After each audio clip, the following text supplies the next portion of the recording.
Watson. It was one of those rare moments in life when your past, present, and future all connect in such a seamless way that it can't be coincidental.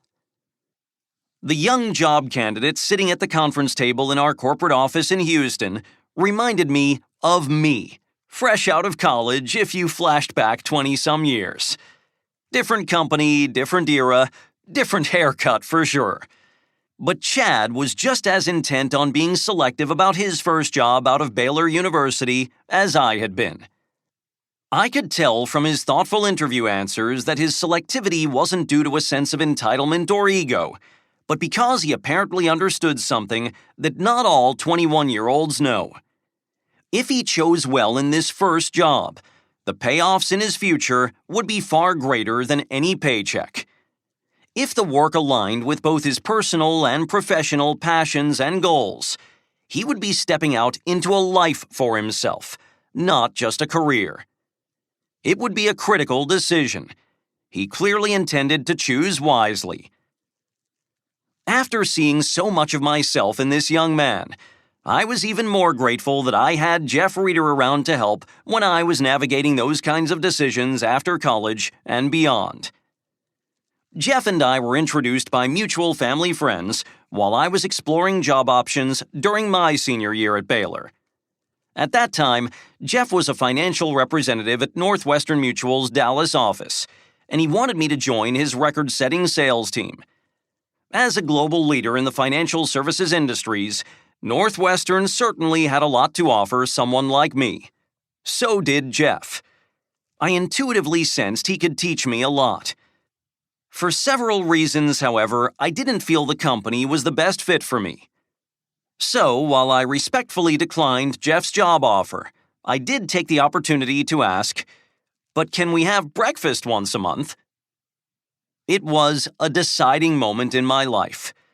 Not only because I was turning down a remarkable opportunity to set my own course, but because I was connecting with someone who would prove to be a primary influence for years to come. I joined an accounting firm in Dallas instead. Meanwhile, Jeff and I started meeting monthly. And from those conversations, I picked up that two of Jeff Reeter's most used words are plan and engage. He doesn't simply mean engage a plan. He means engage your plan and the people who will be part of it. Determine your brand of excellence and then go after it.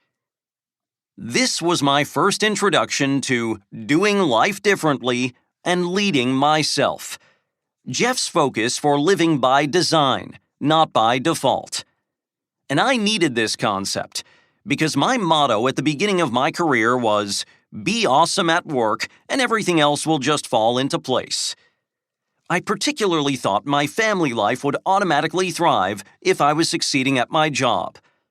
But Jeff taught me to stop thinking excellence will somehow happen and strive to make it happen instead, in all areas and relationships that I value. As I integrated Jeff's ideas on taking the lead, in both my career and at home with my wife and kids, I saw progress in both places. For example, the owner of the accounting firm offered me partner after only 3 years. Extending this invitation to someone outside his family was something he'd never done, and had always said he'd never do. I was very flattered, but thanks to my conversations with Jeff, I now understood that I had to follow my heart and head rather than someone else's vision for my future. Consequently, I chose a position with another company. This made for a sensitive situation interpersonally and career-wise. But Jeff walked me through my exit from the firm in a way that burned no bridges and kept me on track with my goals. And he has talked me through every other major decision of my life since then, as I launched and eventually sold my own company, my family expanded, I joined the New York City office of the company I work for now, a multinational risk advisor and insurance brokerage that employs 40,000 people worldwide, and I decided to return to Texas a few years later to assume a more expanded role with Willis Towers Watson, having been Managing Director Growth Leader North America